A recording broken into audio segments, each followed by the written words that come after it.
So we got a brand new interview with Toyotaro on the Dragon Ball Super manga, and it's really scary, just some of the stuff that he's outright forgetting, not only from Dragon Ball Z, but misrepresenting from Dragon Ball Super, but also from stuff that he wrote in the manga a few years ago. Now I want to give a huge shout out to Saiyan Scholar for making me aware of this through his review of the video. Shout out to Saiyan Scholar, but these are the major points that really stick to me that are really terrible for Toyotaro to not only misrepresent, but just outright forget.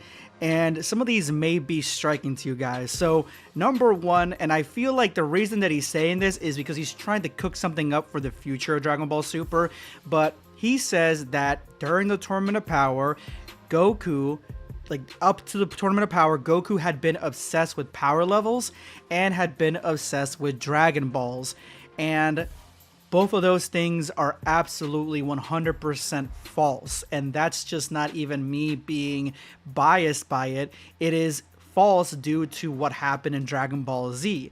In Dragon Ball Z, Goku in the Cell Saga decided to make a new form of training that didn't involve power levels or new transformations, basically just improving the forms that you already have to the max. That's why his form of Super Saiyan was able to go toe-to-toe with Cell. Since then, Goku has not been obsessed with power levels whatsoever. If anything, Dragon Ball Z basically threw out power levels very early on, and we didn't really see them throughout the rest because we don't know how strong Super Saiyan 3 is, we don't know how strong Super Saiyan Vegeta is, and when it comes comparatively in their own power levels, because that power level system was not being used.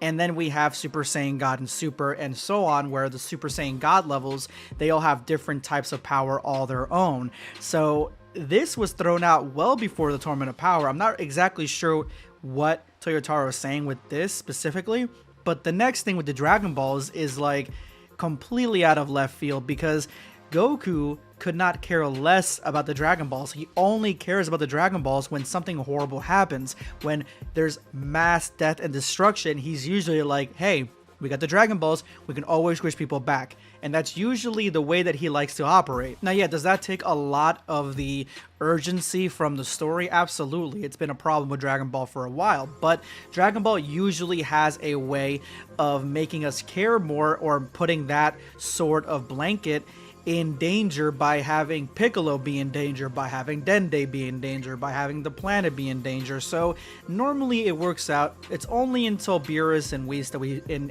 Xeno and the Super Dragon Balls that we kind of get more of that same issue that the Dragon Balls had. But Goku has not been obsessed with the Dragon Balls like at all. It's since Dragon Ball, really, honestly. And so the one person that is really obsessed with Dragon Balls is Bulma. Bulma's been obsessed with Dragon Balls ever since, I would say, Dragon Ball Super Broly. We found out that she has secretly been obsessed with Dragon Balls, her and Frieza, up until a certain point. So I'm not really sure clearly why Toyotaro would say this, especially linking it to the Tournament of Power, that Goku suddenly changed, when even in the manga, there's nothing that connects him to the Dragon Balls besides the Super Dragon Balls that would have changed Goku's mind on it. It's not like a huge arc. It's almost like Toyotaro didn't really read the manga or even watch those episodes to know exactly what happened. He's just kind of throwing it out there like, oh yeah, up until that point, that's when Goku stopped giving a crap about the Dragon Balls. Just not true. But one of the reasons that I think that this could be foreshadowing for the future of the Dragon Ball Super manga is because if he's trying to do a revisionist history here, where he's saying that this is when Goku stopped caring about the Dragon Balls and putting to light that this is the part that stopped Goku from caring, and then we have the anime or the movies basically pushing the fact that Bulma is caring a lot about the Dragon Balls also, or still caring about them to this extent, we could be seeing something like the Shadow Dragons coming sometime soon. That's kind of the only way that I see that this line makes any sort of sense, is if he's trying to change what happened because of what's going to happen next, which, to be honest, is still a shitty way to write a story. The next thing is that he says that Vegeta was a bad guy, or he went from being a bad guy to a good guy, and this transformation he hints at being heavily linked with the Granola arc.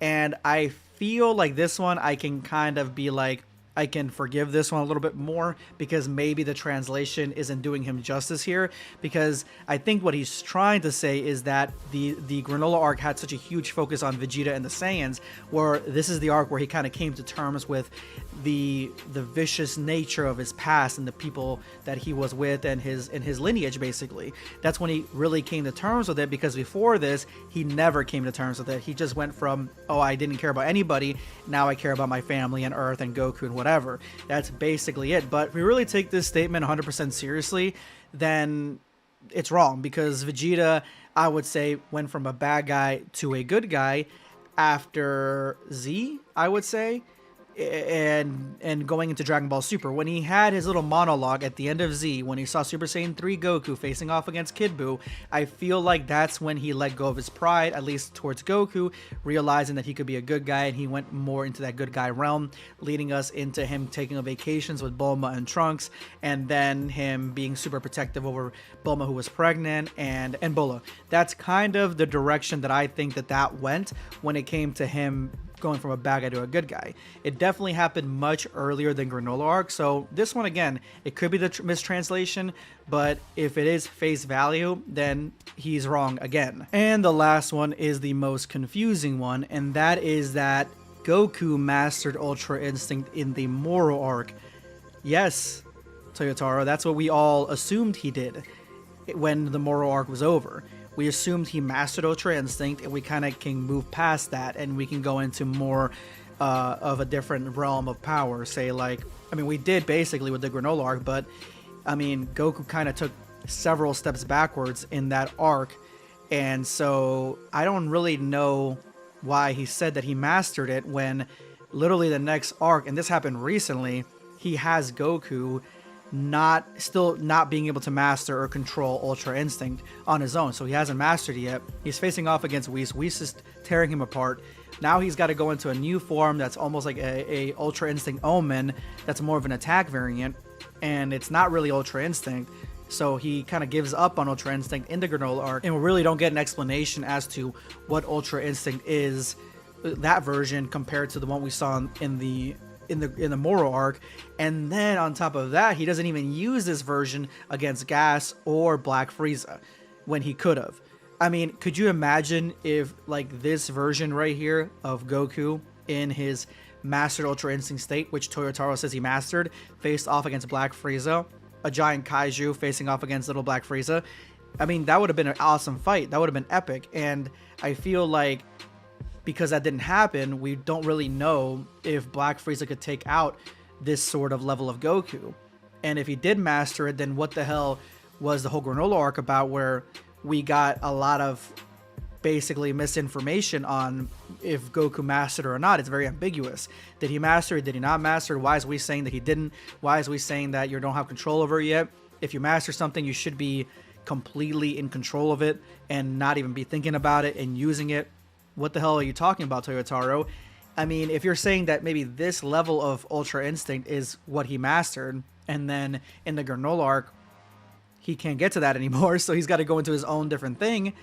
I mean, say that, explain that. I would rather him explain that than be like, oh, he already mastered this back in the Moro arc, because him saying this makes me feel like we're not going to get any more sort of increase or lore or information on Ultra Instinct moving forward. It's like it already happened, we move on now. And now Goku just kind of has something. I don't know. I don't know if he can go into this anymore, or does he have the one from the Granola arc? It's really confusing. And so this interview is very long. There's a lot of other points in there. These are the ones that struck me as not making any sense, and Saiyan Scholar obviously, but I think that he should have came out here with a better interview, or at least they should have asked better questions for him, because this gives us more questions than answers, really, and it confuses the whole fan base.